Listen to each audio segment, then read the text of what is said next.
আসসালামু আলাইকুম। আমরা এসএসসি ও এইচএসসি পদার্থ বোর্ড বইয়ের অধ্যায়ভিত্তিক আলোচনা সহ উদ্দীপক সমাধানের কৌশল নিয়ে নিয়মিত ভিডিও আপলোড করে থাকি। নতুন নতুন ভিডিও পেতে আমাদের ইউটিউব চ্যানেলটি সাবস্ক্রাইব করে পাশে থাকবেন। আজকে আমরা দেখব এসএসসি পদার্থবিজ্ঞান এর সপ্তম অধ্যায় তরঙ্গ ও শব্দ অধ্যায়টি বিস্তারিত। শুরুতেই আমরা দেখব তরঙ্গ কাকে বলে। যে পর্যাবৃত্ত আন্দোলন কোনো জড় মাধ্যমের এক স্থান থেকে অন্য স্থানে শক্তি সঞ্চালিত করে কিন্তু মাধ্যমের কণাগুলোকে স্থায়ীভাবে স্থানান্তরিত করে না তাকে তরঙ্গ বলে। কঠিন তরল বা গ্যাসীয় মাধ্যমে যে তরঙ্গ উদ্ভব হয় তা হলো যান্ত্রিক তরঙ্গ। তার মানে যান্ত্রিক তরঙ্গ চলাচলের জন্য মাধ্যমের প্রয়োজন। তাহলে আমরা বলতে পারি পানির তরঙ্গ এবং শব্দ তরঙ্গ ইত্যাদি হচ্ছে যান্ত্রিক তরঙ্গ, কারণ এগুলো চলাচলের জন্য মাধ্যমের প্রয়োজন। আর যে তরঙ্গ চলাচলের জন্য কোনো মাধ্যমের প্রয়োজন নেই তাদেরকে বলা হয় তাড়িৎ-চুম্বক তরঙ্গ। আমরা যদি খুব ভালো করে একটু খেয়াল করি, একটি ঢিলকে যদি আমরা একটি পুকুরের পানির মধ্যে যদি নিক্ষেপ করি তাহলে এই ঢিলটি পুকুরের মধ্যে এক প্রকার আন্দোলন সৃষ্টি করবে পানির মধ্যে, অর্থাৎ এক প্রকার তরঙ্গ পুকুরের চারদিকে এইভাবে চিত্রের ন্যায় চারদিকে সমানভাবে ছড়িয়ে পড়বে। আমরা বলতে পারি যেহেতু একটি পানির তরঙ্গ এটি হচ্ছে অনুপ্রস্থ তরঙ্গ। আমরা কিছুক্ষণ পরে অনুপ্রস্থ ও অনুদৈর্ঘ্য তরঙ্গের সংজ্ঞা জানবো। এই অনুপ্রস্থ তরঙ্গের এক প্রকার ঢেউ সৃষ্টি হয়, অর্থাৎ পানির ক্ষেত্রে আমরা এরকম ভাবে দেখতে পারবো যে উপরের দিকে এবং নিচের দিকে এক প্রকার ঢেউ সৃষ্টি হবে।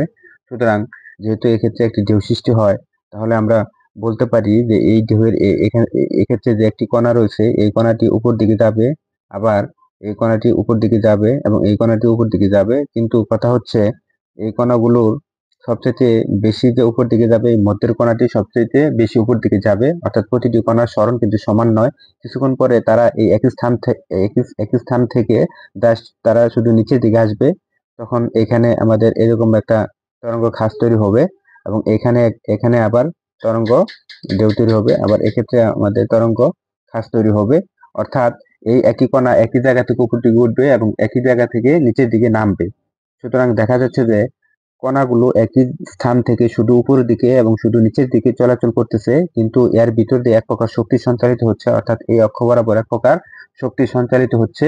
এবং এই জন্যই আমরা বলবো যে পর্যাবৃত্ত আন্দোলনের মধ্য দিয়ে শক্তি এক স্থান থেকে অন্য স্থানে সঞ্চালিত হয়, কিন্তু মাধ্যমের যে কণাগুলো থাকে এই কণাগুলো স্থানান্তরিত হয় না, অর্থাৎ একই জায়গা থেকে জাস্ট তারা ওঠানামা করে। এটি হচ্ছে মূলত তরঙ্গ। এখন আমরা দেখব তরঙ্গের বৈশিষ্ট্যসমূহ। তরঙ্গের বৈশিষ্ট্যসমূহ হচ্ছে মাধ্যমের কণাগুলোর স্পন্দন গতির ফলে তরঙ্গ সৃষ্টি হয়, কিন্তু কণাগুলো স্থায়ীভাবে স্থানান্তর হয় না। যান্ত্রিক তরঙ্গ সঞ্চালনের জন্য মাধ্যম প্রয়োজন। তরঙ্গ এক স্থান থেকে অন্য স্থানে শক্তি সঞ্চালন করে। তরঙ্গের বেগ মাধ্যমের প্রকৃতির উপর নির্ভর করে।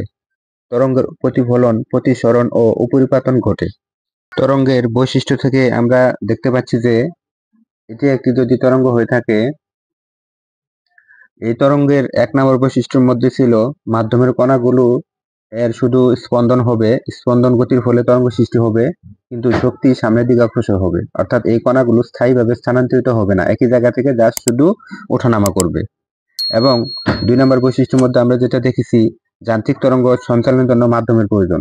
যেহেতু এটি একটি পানির তরঙ্গ, আমরা মনে করেছি এটি একটি পানির তরঙ্গ, তাহলে পানির তরঙ্গ চলাচলের জন্য মাধ্যমের প্রয়োজন, অর্থাৎ যে সকল তরঙ্গ চলাচলের জন্য মাধ্যমের প্রয়োজন তাদেরকে যান্ত্রিক তরঙ্গ বলে। তাহলে এটি হচ্ছে এক প্রকার যান্ত্রিক তরঙ্গ। তারপর তিন নম্বর বৈশিষ্ট্যের জন্য আমরা যেটা দেখেছি, তরঙ্গ এক স্থান থেকে অন্য স্থানে শক্তি সঞ্চালন করে, এক স্থান থেকে অন্য স্থানে শক্তি সঞ্চালন করে। তারপর তরঙ্গের প্রতিফলন ঘটে এবং তরঙ্গের প্রতিসরণ ঘটে, উপরিপাতন ঘটে। তরঙ্গের প্রতিফলন যদি আমরা দেখি, তরঙ্গের প্রতিফলনটা আমরা একটু খেয়াল করলে বুঝতে পারবো। যদি একটি তরঙ্গ এভাবে যদি চলাচল করে,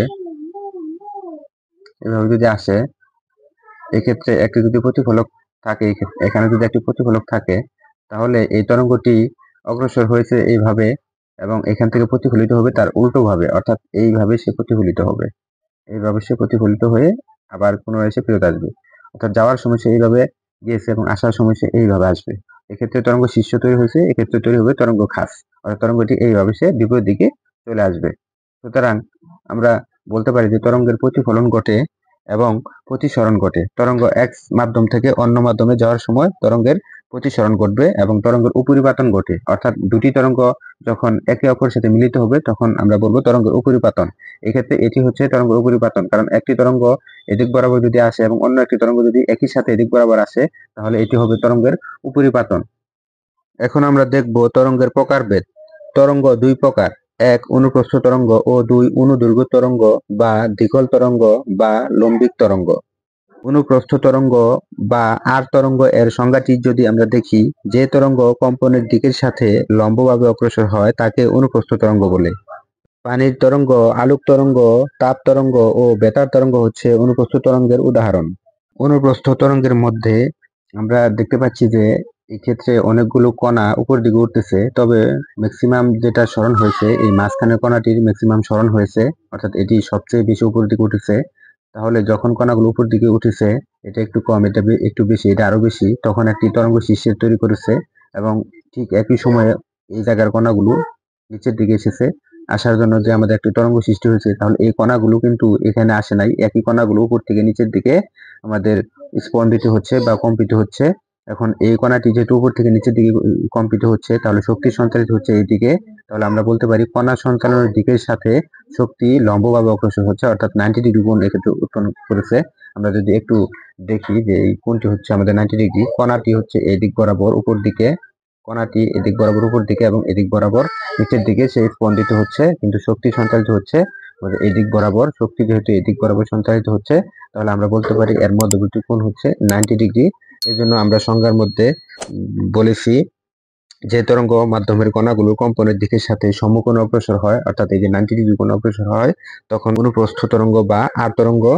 আমাদের আরেকটি বিষয় মনে রাখতে হবে, এই তরঙ্গের ক্ষেত্রে উপরের যে ঢেউ এটাকে বলা হয় তরঙ্গ শীর্ষ বা তরঙ্গ এই চূড়া, এবং এটিকে আমরা বলবো তরঙ্গ খাস বা তরঙ্গ পাদবিন্দু বা তরঙ্গ খাস। একটি রশ্মিকে যদি আমরা উপর থেকে নিচের দিকে এইভাবে যদি আমরা হাত দিয়ে যদি ধুলাই তখন কিন্তু রশ্মিটি এরকম একটি তরঙ্গ সৃষ্টি করবে, অর্থাৎ এটি হচ্ছে আমাদের অনুপ্রস্থ তরঙ্গ বা আর তরঙ্গ এর উদাহরণ। একটি রশ্মিকে আমরা হাত দিয়ে ধরে যদি আমরা এইভাবে উপর থেকে নিচে এইভাবে যদি আমরা উপর থেকে নিচে যদি আমরা ঝাঁকি দেই, তাহলে একবার উপর দিকে এবং একবার যদি নিচের দিকে এইভাবে যদি আমরা ঝাঁকুনি দেই তাহলে কিন্তু রশ্মিটি এই আকৃতি ধারণ করবে।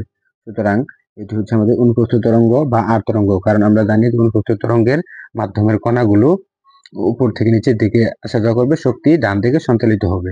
এবং আমরা যদি দেখি যে একটি স্প্রিংকে নিয়ে যদি আমরা উপর থেকে নিচের দিকে অর্থাৎ হাত দিয়ে যদি স্প্রিংটাকে যদি আমরা ধরার পরে হাত দিয়ে ধরার পরে যদি আমরা উপর থেকে নিচের দিকে যদি হাতে আমরা এইভাবে যদি স্প্রিংটাকে ঝাঁকুনি দিই তাহলে এই প্রকার একটি তরঙ্গ সৃষ্টি হবে এবং সেটি হচ্ছে মূলত অনুপ্রস্থ তরঙ্গ। তার মানে স্প্রিং এর মধ্যে যে শুধু অনুদৈর্ঘ্য তরঙ্গ সৃষ্টি হবে, অনুপ্রস্থ হবে না, এই কথাটি কিন্তু সত্য নয়। তার মানে স্প্রিং এর তরঙ্গ আমরা ঝাঁকুনির উপর নির্ভর করবে। আমরা যদি উপর থেকে নিচের দিকে ঝাঁকুনি দেই তাহলে স্প্রিং এর তরঙ্গটি হবে আমাদের অনুপ্রস্থ তরঙ্গ। আর একটি স্প্রিংকে যদি আমরা সোজাসুজি এই দিক বরাবর যদি আমরা ঝাঁকুনি দেই তখন সেটি হবে অনুদৈর্ঘ্য তরঙ্গ বা লম্বিক তরঙ্গ বা দ্বিগল তরঙ্গ। একটি বিষয় খুব পরিষ্কারভাবে আমাদের জানতে হবে যে স্প্রিংকে আমরা ঝাঁকানোর উপর ভিত্তি করে স্প্রিং এর তরঙ্গ সৃষ্টি হতে পারে। স্প্রিংটিকে যদি আমরা হাত দিয়ে ধরে উপর থেকে নিচের দিকে যদি ঝাঁকুনি দিই তাহলে এটি হবে আমাদের অনুপ্রস্থ তরঙ্গ বা আর তরঙ্গ। এখন আমরা দেখব অনুদৈর্ঘ্য তরঙ্গ বা দ্বিগল তরঙ্গ, বা যে তরঙ্গ কম্পনের দিকের সাথে সমান্তরালভাবে অগ্রসর হয় তাকে অনুদৈর্ঘ্য তরঙ্গ বলে। এই স্প্রিং এর চিত্রটির দিকে যদি খেয়াল করি দেখা যাচ্ছে যে আমরা হাত দিয়ে স্প্রিং এর এক প্রান্তে ধরে যদি আমরা এই যে তীর চিহ্ন অর্থাৎ এই দিক বরাবর যদি বারবার স্প্রিংটিকে কম্পন তৈরি করি, অর্থাৎ এই দিক বরাবর যদি আমরা নাড়াচাড়া করি তাহলে দেখা যাবে যে স্প্রিং এর কোথাও প্রসারণ এবং কোথাও সংকোচন সৃষ্টি হয়েছে। এটি প্রসারণ, এটি সংকোচন, এটি প্রসারণ, এটি সংকোচন এবং এটি প্রসারণ এবং এটি সংকোচন। এই নিচে দাগ দেওয়া অংশটুকু, গোলাপি কালারের দাগ দেওয়া অংশটুকু হচ্ছে আমাদের সংকোচন এবং দাগ ছাড়া অংশটুকু হচ্ছে প্রসারণ। অর্থাৎ এই ক্ষেত্রে দেখা যাচ্ছে যে স্প্রিং এর সংকোচন যেদিকে বা স্প্রিং এর প্রসারণ যেদিকে, শক্তি কিন্তু স্প্রিং বরাবর এই ডান দিকে অগ্রসর হচ্ছে। সুতরাং আমরা বলবো যে তরঙ্গের কণাগুলোর কম্পনের দিকের সাথে শক্তি সমান্তরালে অগ্রসর হয়, অর্থাৎ একই দিকে শক্তি অগ্রসর হয়, তখন আমরা এই সকল তরঙ্গকে আমরা বলি অনুদৈর্ঘ্য তরঙ্গ বা লম্বিক তরঙ্গ বা দ্বিগল তরঙ্গ। তার মানে আমরা দেখতে পাচ্ছি যে সংকোচন যেদিকে হচ্ছে এবং শক্তি কিন্তু ডান দিকে অগ্রসর হচ্ছে, অর্থাৎ শক্তিটি এই প্রান্ত থেকে এই প্রান্তের দিকে ধীরে ধীরে অগ্রসর হচ্ছে। আমাদের অবশ্যই মনে রাখতে হবে এই জায়গার সংকোচন কিছুক্ষণ পরে এই জায়গা প্রসারণ হবে এবং এই জায়গার সংকোচন হবে, অর্থাৎ একবার সংকোচন এবং একবার প্রসারণের মাধ্যমে শক্তি সঞ্চালিত হচ্ছে। সংকোচন এবং প্রসারণ যেদিকে শক্তি কিন্তু সেদিকে সঞ্চালিত হচ্ছে, এজন্য শক্তি সঞ্চালনের দিকের সাথে কণাগুলোর যে কম্পন থাকবে সেটি হচ্ছে 0 ডিগ্রি বা সমান্তরাল। সুতরাং অনেক সময় এমসিকিউ পরীক্ষা প্রশ্ন এসে থাকে যে অনুদৈর্ঘ্য তরঙ্গের কণাগুলোর কম্পনের দিক এবং শক্তি সঞ্চালনের দিকের মধ্যবর্তী কোণ কত ডিগ্রি, তাহলে সেটি হবে 0 ডিগ্রি। এবং অনেক সময় প্রশ্ন এসে থাকে যে অনুপ্রস্থ তরঙ্গের কণাগুলোর কম্পনের দিকের সাথে শক্তি সঞ্চালনের দিক কত ডিগ্রি কোণে থাকে, তাহলে অণুগুলো উপর থেকে নিচের দিকে যাবে এবং শক্তি যাবে আমাদের ডান দিক, সেক্ষেত্রে হবে আমাদের এই সমকোণ বা 90 ডিগ্রি কোণে শক্তি সঞ্চালিত হবে। এখন আমরা দেখব অনুপ্রস্থ তরঙ্গ ও অনুদৈর্ঘ্য তরঙ্গের মধ্যে পার্থক্য। এক, আর তরঙ্গে বা অনুপ্রস্থ তরঙ্গের কণাগুলোর কম্পন তরঙ্গ সঞ্চালনের সাথে লম্ব বরাবর হয়, কিন্তু লম্বিক তরঙ্গের কণাগুলোর কম্পন তরঙ্গ সঞ্চালনের সমান্তরালে হয়। 2, অনুপ্রস্থ তরঙ্গে তরঙ্গ শীর্ষ ও তরঙ্গ পাদ উৎপন্ন হয়, কিন্তু অনুদৈর্ঘ্য তরঙ্গে তরঙ্গ সংকোচন ও প্রসারণ উৎপন্ন হয়। 3, অনুপ্রস্থ তরঙ্গে পরপর দুটি তরঙ্গ শীর্ষ বা পরপর দুটি তরঙ্গ খাঁজের মধ্যবর্তী দূরত্বই তরঙ্গ দৈর্ঘ্য, কিন্তু অনুদৈর্ঘ্য তরঙ্গে একটি সংকোচন ও একটি প্রসারণ নিয়ে তরঙ্গ দৈর্ঘ্য গঠিত হয়। 4, অনুপ্রস্থ তরঙ্গের সমবর্তন ঘটে, কিন্তু অনুদৈর্ঘ্য তরঙ্গের সমবর্তন ঘটে না। একটি বিষয় খুব গুরুত্বপূর্ণ, পরীক্ষায় অনেক সময় এমসিকিউতে এসে থাকে কোন তরঙ্গের সমবর্তন ঘটে না, তাহলে সেটি উত্তর হচ্ছে অনুদৈর্ঘ্য তরঙ্গের সমবর্তন ঘটে না। অনুদৈর্ঘ্য তরঙ্গের সমবর্তন কখনোই ঘটে না, কিন্তু অনুপ্রস্থ বা আর তরঙ্গের সমবর্তন ঘটে। এখন আমরা দেখব তরঙ্গের উপরিপাতন। তরঙ্গের উপরিপাতনের সংজ্ঞাটি যদি দেখি, একাধিক তরঙ্গ একই মাধ্যমের মধ্য দিয়ে একই সময়ে সঞ্চালিত হওয়াকে তরঙ্গের উপরিপাতন বলে। চিত্রের দিকে যদি আমরা একটু খেয়াল করি, চিত্রের মধ্যে এ হচ্ছে একটি তরঙ্গ এবং বি হচ্ছে একটি তরঙ্গ। এই তরঙ্গ দুটি একই সময়ে তারা পরস্পর এই বিপরীত দিক থেকে, অর্থাৎ এ হচ্ছে এই দিক থেকে এদিক এবং বি হচ্ছে এই দিক থেকে এদিক অগ্রসর হচ্ছে, একই সময়ে তারা কোনো মাধ্যমের মধ্য দিয়ে অতিক্রম করছে, অর্থাৎ একই সাথে তারা যদি মিলিত হয় তখন আমাদের এই যদি তারা সমদশায় মিলিত হয়, অর্থাৎ এক্ষেত্রে এই তরঙ্গের বিস্তার হচ্ছে x এবং বি তরঙ্গ বিস্তার হচ্ছে x, অর্থাৎ এই তরঙ্গ শীর্ষ এবং এই তরঙ্গ শীর্ষ এই দুটি সমান যদি সমান হয়ে থাকে তখন তাদের যে মিলন হবে, অর্থাৎ একে অপরের সাথে যখন যখন মিলিত হবে, যদি তারা সমদশায় মিলিত হয়, অর্থাৎ এই ক্ষেত্রে বিস্তার ছিল x এবং বিস্তার ছিল x, যদি তারা সমদশায় মিলিত হয় তখন তাদের বিস্তার হয়ে যাবে দ্বিগুণ, অর্থাৎ তরঙ্গটি বড় আকার ধারণ করবে। এজন্য এটি যদি শব্দ তরঙ্গ হয় তখন এই তরঙ্গটি হবে আমাদের এই বৃহৎ আকৃতির, এবং এটি এটি এটি যেহেতু আমরা অনুপ্রস্থ তরঙ্গ বা আর তরঙ্গ চিন্তা করেছি, তাহলে এটি ঢেউটা আমাদের বিস্তারটা হবে দ্বিগুণ, অর্থাৎ x এবং x এই বিস্তার যোগ হয়ে হবে 2x, সুতরাং লব্ধি তরঙ্গের বিস্তার হচ্ছে আমাদের 2x।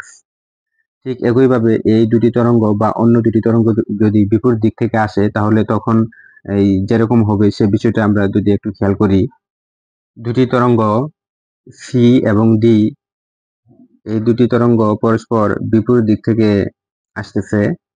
দুটি তরঙ্গ, একটি সি এবং অন্য আরেকটি ডি, এরা একটা আসতেছে এদিক এবং অন্য আরেকটি আসতেছে এদিক, এবং মাধ্যম হচ্ছে একই মাধ্যম বিপরীতে আসতেছে, কিন্তু তাদের দশা হচ্ছে বিপরীত, অর্থাৎ এটি হচ্ছে উপরের দিকে এবং এটি হচ্ছে আমাদের নিচের দিকে। এজন্য তাদের দশা বিপরীত হওয়ার কারণে তারা একে অপরের সাথে যখন বিপরীত দশায় মিলিত হবে তখন লব্ধি তরঙ্গের বিস্তার শূন্য হয়ে যাবে, অর্থাৎ এই তরঙ্গ শীর্ষ এবং এই তরঙ্গ খাঁজকে নিষ্ক্রিয় করে দিবে। অর্থাৎ চিত্রটি হচ্ছে আমাদের এরকম হবে যে এটি হচ্ছে লব্ধি তরঙ্গ, অর্থাৎ লব্ধি তরঙ্গ স্ট্রেট লাইন হয়ে গেছে গা। এই স্ট্রেট লাইন হওয়ার কারণ হচ্ছে এটির বিস্তার এবং এটি হচ্ছে বিস্তার, এই দুটি একে অপরকে বিপরীত দশা হওয়ার কারণে নিষ্ক্রিয় করে দিয়ে লব্ধি তরঙ্গের বিস্তার শূন্য হয়ে গেছে, অর্থাৎ তরঙ্গটি এক্ষেত্রে তার কোনো বিস্তার নাই। বিস্তার না থাকার কারণে এটি আমাদের স্থির তরঙ্গে পরিণত হয়ে গেছে, এক্ষেত্রে বিস্তারের মান শূন্য হয়ে গেছে। কিছুক্ষণ পর আমরা দেখব তরঙ্গটি এই সি তরঙ্গ এবং ডি তরঙ্গ একে অপরকে অতিক্রম করে পরস্পর বিপরীত দিকে চলে যাচ্ছে, কিন্তু তাদের বিস্তার ওই পূর্বেটি পুনরায় ফেরত এসেছে।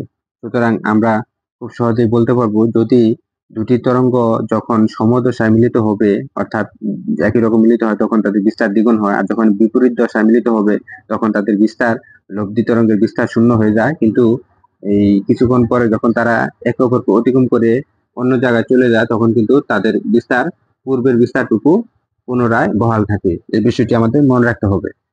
তরঙ্গের উপরিপাতন নীতি থেকে আমরা যে বিষয়টি বুঝতে পেরেছি সেটি হচ্ছে, তরঙ্গের একটির ক্রিয়া অপরটির দ্বারা ব্যাহত হবে না, অর্থাৎ এটির ক্রিয়া এবং এটির দ্বারা ব্যাহত হবে না, কারণ এক্ষেত্রে এই দুটির বিস্তার কিন্তু সমান ছিল।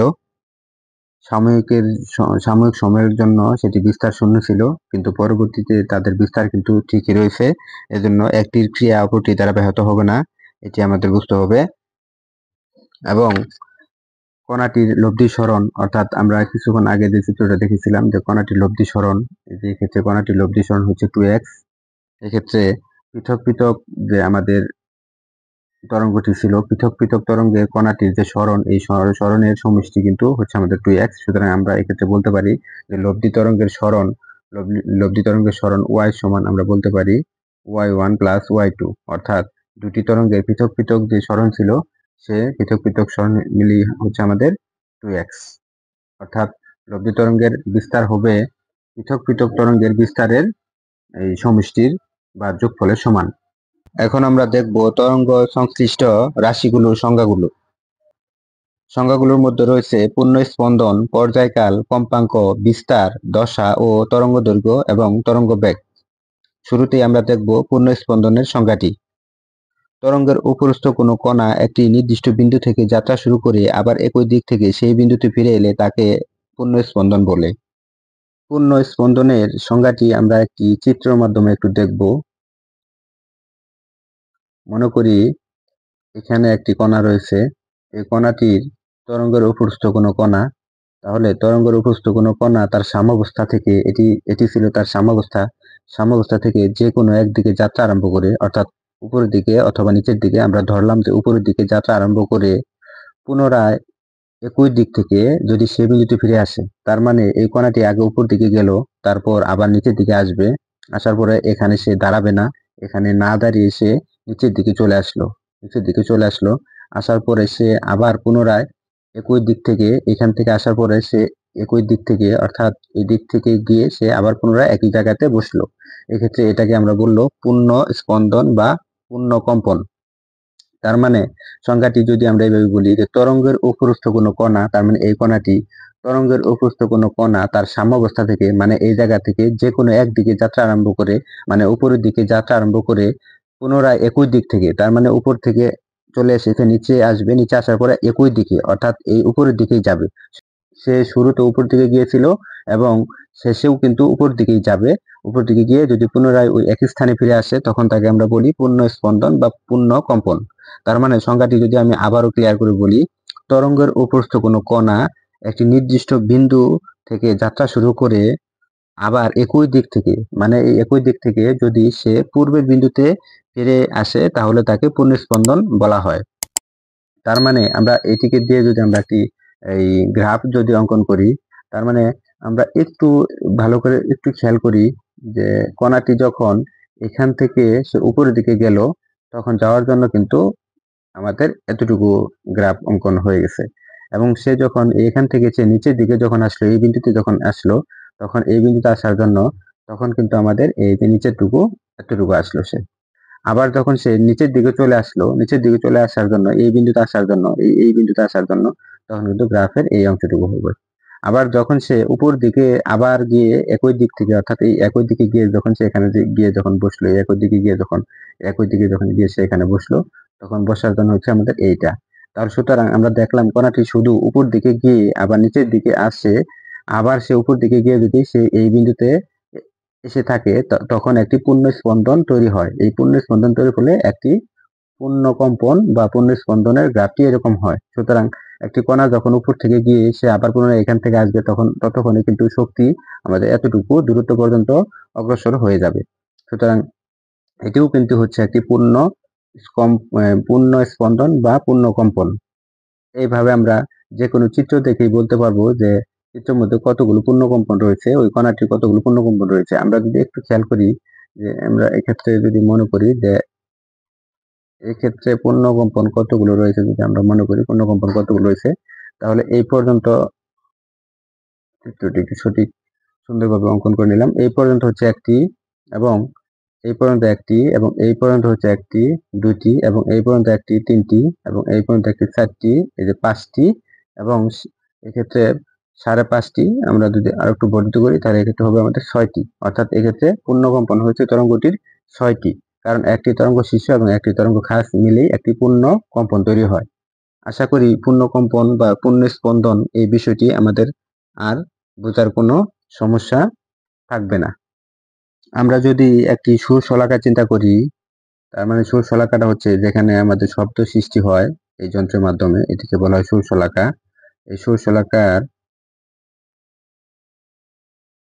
এটিকে বলা হয় হাতল, এবং এটিকে বলা হয় বাহু। আমরা যখন এই হাতলের মধ্যে ধরে এই বাহুকে অন্য কোনো বস্তুর মধ্যে আঘাত করব, তখন এই বাহুটি কাঁপতে থাকবে, অর্থাৎ এই বাহুর কম্পন তৈরি হবে। বাহুর কম্পন তৈরির ফলে এই বাহুটি কিন্তু আমাদের এদিক বরাবর চলে আসবে, কম্পনের ফলে এদিক বরাবর চলে আসবে বাহুটি, এবং এই বাহুটি হয়তো কম্পনের ফলে এদিক বরাবর সে চলে আসবে, এদিক বরাবর সে চলে আসবে কম্পনের ফলে। অর্থাৎ যেহেতু এই দুটি বাহু যেহেতু আমাদের এইভাবে কাঁপতে থাকবে, অর্থাৎ একবার এদিকে এবং অন্য একবার এদিকে, একবার এদিকে এবং অন্য একবার এদিকে, এটিও কিন্তু হচ্ছে পূর্ণ স্পন্দন বা পূর্ণ কম্পনের একটি উদাহরণ। সুতরাং এই সুরশলাকার কাজ হচ্ছে কি? এই সুরশলাকার কাজ হচ্ছে বিভিন্ন কম্পাঙ্কের শব্দ তৈরি করাই হচ্ছে মূলত সুরশলাকার কাজ। আমরা বিভিন্ন পরীক্ষাগারে বিভিন্ন ধরনের সুরশলাকা দেখতে পাবো। সেই সুরশলাকার হাতলের গায়ে লেখা থাকে 256 হার্জ, মানে এই সুরশলাকাটি প্রতি সেকেন্ডে 256টি কম্পন সম্পন্ন করে, এই জন্য 256 হার্জ। অনেক সময় লেখা থাকে 125 হার্জ। 125 হার্জ কম্পাঙ্ক, মানে প্রতি সেকেন্ডে সে 125 বার সে কম্পন দিতে পারে প্রতি সেকেন্ডে। এবং এক একটি কম্পাঙ্কের কারণে শব্দের তীক্ষ্ণতা এক এক রকম হবে। অর্থাৎ আমাদের কানের মধ্যে যখন শব্দটি শুনবো, কোনো কিছু কিছু শব্দ বাঁশির মতো একটু মোটা শোনা যাবে, কিছু কিছু শব্দ খুবই চিকন শোনা যাবে। এই মূলত কম্পাঙ্কের কারণেই শব্দের তীক্ষ্ণতার পার্থক্য তৈরি হয়ে থাকে। এই বিষয়টি আমরা পরবর্তী এই ভিডিওর মধ্যেই অনেক সুন্দর করে দেখতে পাবো। এখন আমরা দেখব পর্যায়কাল। পর্যায়কালের সংজ্ঞাটি: যে সময়ে তরঙ্গের উপরস্থ কোনো কণার একটি পূর্ণ স্পন্দন সম্পন্ন হয় তাকে পর্যায়কাল বলে। তার মানে একটি পূর্ণ স্পন্দন সম্পন্ন করতে কোনো কণার যে সময় লাগে সেটিই মূলত পর্যায়কাল। পর্যায়কালকে ক্যাপিটাল লেটার টি দ্বারা প্রকাশ করা হয়। এর একক হচ্ছে সেকেন্ড। মনে করি এটি একটি তরঙ্গ। এই তরঙ্গের একটি পূর্ণ কম্পন সম্পন্ন করতে এটি একটি পূর্ণ কম্পন হয়েছে। এই পূর্ণ কম্পন সম্পন্ন করতে তরঙ্গের অবশ্যই একটি সময় লেগেছে। তাহলে কোন তরঙ্গের একটি পূর্ণ কম্পন সম্পন্ন করতে যে সময় লাগে তাকে মূলত পর্যায়কাল বলে। অর্থাৎ পর্যায়কালকে আমরা সাধারণত টি দ্বারা প্রকাশ করে থাকি, ক্যাপিটাল লেটার টি, এবং এর একক হচ্ছে সেকেন্ড। তাহলে একটি পূর্ণ কম্পন সম্পন্ন করতে তরঙ্গের যে সময় লাগে সেটি হচ্ছে মূলত পর্যায়কাল। অনেক সময় এই ধরনের এমসিকিউ এর মধ্যে চিত্র দিয়ে বলে যে এক্ষেত্রে সময় লাগছে 9 সেকেন্ড, অর্থাৎ এই শুরু থেকে শেষ পর্যন্ত আমাদের সময় লেগেছে 9 সেকেন্ড। এই চিত্রটি দিয়ে অনেক সময় বলে যে এর পর্যায়কাল কত। তাহলে আমরা ইজিলি চিত্র দেখে বুঝতে পারবো এক্ষেত্রে একটি পূর্ণকম্পন, অর্থাৎ এইখান থেকে এইখান পর্যন্ত একটি পূর্ণকম্পন, এবং এইখান থেকে এইখানে আরেকটি পূর্ণকম্পন, এবং এইখান থেকে আরেকটি এখানে পূর্ণকম্পন। অর্থাৎ এক্ষেত্রে পূর্ণকম্পন হয়েছে আমাদের 3টি। তাহলে পূর্ণকম্পন যদি 3টি হয় তাহলে একটি পূর্ণকম্পন দিতে যে সময় লাগে তাকে মূলত বলা হয় পর্যায়কাল। তাহলে আমরা বলবো যে এটি 3টি পর্যায়কাল আছে এখানে, কারণ 3টি কম্পন দিয়েছে, তার মানে 3টি পর্যায়কাল এখানে আছে। তাহলে 3টি পর্যায়কালের সময় হচ্ছে 9 সেকেন্ড, মোট হচ্ছে 9 সেকেন্ড। তাহলে আমরা বলবো এক্ষেত্রে পর্যায়কাল হচ্ছে 3টা, একটা এবং 2টা, এবং এটা হচ্ছে 3টা। এই 3টা পর্যায়কালের জন্য আমরা লিখবো যে মোট সময় 3টি। 3টি সমান হচ্ছে 9 সেকেন্ড, এবং টি সমান হচ্ছে আমাদের 9/3, অর্থাৎ 3 সেকেন্ড। এই 3 সেকেন্ড হচ্ছে আমাদের এই পর্যায়কাল, অর্থাৎ টি সমান হবে আমাদের এক্ষেত্রে 3 সেকেন্ড হচ্ছে এই আমাদের পর্যায়কাল। এখন আমরা দেখব কম্পাঙ্ক কাকে বলে। কোনো কম্পনশীল কণা প্রতি সেকেন্ডে যতগুলো পূর্ণ তরঙ্গ সৃষ্টি করে তাকে কম্পাঙ্ক বলে। তার মানে চিত্রের মধ্যে দেখা যাচ্ছে যে এক্ষেত্রে একটি তরঙ্গ, একটি পূর্ণ কম্পন বা একটি তরঙ্গ, এক্ষেত্রে দুটি পূর্ণ তরঙ্গ বা দুটি কম্পন, 2, 3, 4, 5, 6, 7, 8, 9, 10। অর্থাৎ কোনো কম্পনশীল কণা যদি প্রতি সেকেন্ডে 10টি, এক্ষেত্রে প্রতি সেকেন্ডে এক্ষেত্রে 10টি কম্পন সে সম্পন্ন করেছে, তাহলে আমরা বলবো যে কোনো কম্পনশীল কণা প্রতি সেকেন্ডে যতগুলো পূর্ণ কম্পন তৈরি করে বা পূর্ণ তরঙ্গ সৃষ্টি করে তাকেই কম্পাঙ্ক বলে। খুব সহজভাবে যদি মনে রাখি যে এই কণাটি প্রতি সেকেন্ডে আমাদের কম্পন সম্পন্ন করেছে 10 বার, তাহলে প্রতি সেকেন্ডে কম্পাঙ্ক এই কম্পন সৃষ্টি করেছে যেহেতু 10 বার, তাহলে তার কম্পাঙ্ক হচ্ছে 10, অর্থাৎ f সমান আমরা লিখবো এক্ষেত্রে 10 হার্টজ, কম্পাঙ্ক হচ্ছে 10। এবং আমরা কিছুক্ষণ আগে যে একটা চিত্র দেখেছি যে এরকম একটা চিত্র মানে সুরশলাকা, এই সুরশলাকা চিত্রটি আমরা এরকম ভাবে দেখেছি যে সুরশলাকার এটি ছিল আমাদের এই হাতল এবং এটি ছিল বাহু। এই সুরশলাকাটা যদি প্রতি সেকেন্ডে যদি বাহুগুলো যদি এইভাবে যদি প্রতি সেকেন্ডে সে 256 বার যদি কাঁপতে পারে তাহলে তার কম্পাঙ্ক হচ্ছে 256 হার্টজ। মোট কথায় কোনো বস্তু প্রতি সেকেন্ডে যতবার কাঁপতে পারবে সেটি তার কম্পাঙ্ক। আমি যদি মনে করি যে এই কলমটা যদি এখান থেকে কোথাও যদি পড়ে গিয়ে যদি প্রতি সেকেন্ডে যদি সে 100 বার কাঁপে তাহলে তার আমরা বলবো যে এর কম্পাঙ্ক হচ্ছে 100 হার্টজ। অর্থাৎ প্রতি সেকেন্ডে কোনো বস্তু যতবার কাঁপতে পারবে বা যতগুলো পূর্ণ কম্পন তৈরি করবে সেটি মূলত হচ্ছে আমাদের কম্পাঙ্ক। তাহলে আমরা বলতে পারবো এই চিত্র দেখে বলতে পারবো যে এই তরঙ্গের কম্পাঙ্ক কত। আমরা দেখবো যে এই ক্ষেত্রে 1 2 3 এভাবে 10টি পূর্ণ তরঙ্গ সৃষ্টি করেছে, সুতরাং এর কম্পাঙ্ক হচ্ছে 10 এবং কম্পাঙ্কের একক হচ্ছে হার্টজ। একে এইচ জেড দ্বারা প্রকাশ করা হয়। এখন আমরা দেখব তরঙ্গের বিস্তার কাকে বলে। সাম্যাবস্থান থেকে যে কোনো একদিকে তরঙ্গ স্থিত কোনো কণার সর্বাধিক সরণকে তরঙ্গের বিস্তার বলে। বিস্তারকে সাধারণত এ দ্বারা প্রকাশ করা হয় এবং এর একক হচ্ছে মিটার। আমরা একটি চিত্র দেখে খেয়াল করব। এক্ষেত্রে এটি একটি পূর্ণ কম্পন বা একটি তরঙ্গ। এই তরঙ্গের একটি কণা, এই ক্ষেত্রে অসংখ্য কণা আছে কিন্তু আমরা একটি কণা বিবেচনা করলাম। একটি কণা সর্বাধিক যে দূরত্ব অতিক্রম করেছে অর্থাৎ উপরের দিকে সর্বাধিক যে দূরত্বটা অতিক্রম করেছে একে আমরা বলবো মূলত বিস্তার। এই বিস্তারকে আমরা এ দ্বারা প্রকাশ করব। সুতরাং এটি হচ্ছে বিস্তার।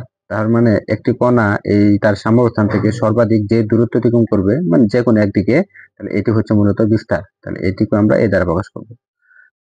এজন্যই তরঙ্গের বিস্তারের সংজ্ঞাটি হচ্ছে সাম্যাবস্থান থেকে যে কোনো একদিকে তরঙ্গস্থিত কোনো কণার সর্বাধিক সরণকে তরঙ্গের বিস্তার বলে। বিস্তারের একক হচ্ছে মিটার, কারণ এটি যেহেতু এক প্রকার দূরত্ব এজন্য এর একক হচ্ছে মিটার। এরপর আমরা দেখব দশা কাকে বলে। দশা কোনো একটি তরঙ্গায়িত কণার যে কোনো মুহূর্তের গতির সামগ্রিক অবস্থাকে দশা বলে। অর্থাৎ গতির সামগ্রিক অবস্থা বলতে কণার দিক, সরণ, ত্বরণ, মন্দন ইত্যাদি নির্দেশ করে। তার মানে আমরা যে একটি তরঙ্গ কিছুক্ষণ আগে যে চিত্র দেখলাম, এই চিত্রতে এই প্রতিটি কণার যে কোনো মুহূর্তের একটি গতির অবস্থা আছে এবং প্রতিটি কণার যে কোনো মুহূর্তের একটি ত্বরণ আছে, বেগ আছে, সরণ আছে বা দিক আছে। এই ত্বরণ, বেগ, সরণ, দিক এই প্রত্যেককেই মূলত তার একটি অবস্থা নির্দেশ করছে, অর্থাৎ এটি হচ্ছে মূলত দশা। সুতরাং আমরা বলতে পারি কোনো একটি তরঙ্গায়িত কণার যে কোনো মুহূর্তের গতির যে অবস্থা অর্থাৎ তার ত্বরণ, সরণ, মন্দন, দিক, বেগ ইত্যাদি মূলত হচ্ছে কোনো কণার দশা।